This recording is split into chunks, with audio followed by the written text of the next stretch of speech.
Tunaumia sana. Yaani ukipita mitaani watu wanalia. Hii tabu wa Tanzania tutaki. Sisi tunapenda amani.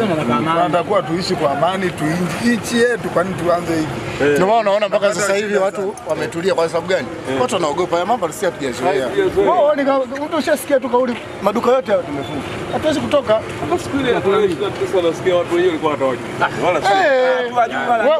Wewe mwenyewe unajua wanachoka hapa Vingunguti hivi nani anaweza katoka kufanya mwenyewe hii kweli uje medali huu wewe ficha wenyewe bwana. Watu walikuja wamekoma hata wajulikani. Hawajui wamekuja tu kuanzisha wakaungana nao. Wanaingia na kuondoka. Na wanapasua maduka, wanafanya nini, wanaiba, wanaondoka. Sema maisha yao si hatujazoea mheshimiwa. Sasa tumezoea amani. Yaani kama hivi tumekaa pale. Basi wanangu ngojeni siku yao ipite. Lakini siku ya leo Watanzania wameonyesha mshikamano, umoja, lakini wameonyesha pia namna ambavyo wamekuwa wazalendo kwa nchi yao kwa kuwasikiliza wale wanaofanya kampeni ya kutaka Watanzania wafanye maandamano yasiyokuwa na ukomo.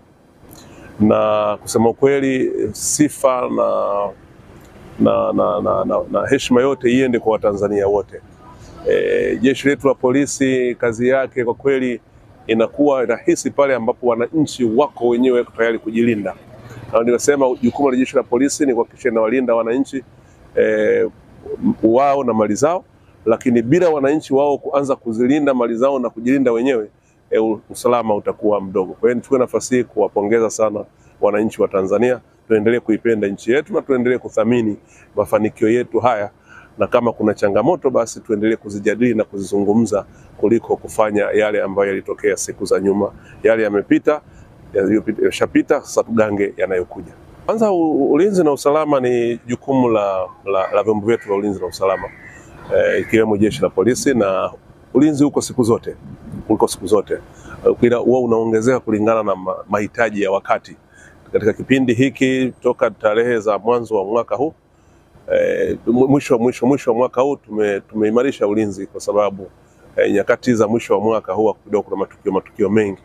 Kwa hiyo hali hii itaendelea na wananchi wawe huru kuendelea kufanya shughuli zao, lakini na wakati jeshi la polisi na lenyewe litachukua jukumu la kuhakikisha kwamba wanabaki salama na wanasherehekea hizi siku zote mpaka tufike mwaka mpya, tutapita salama tunaamini.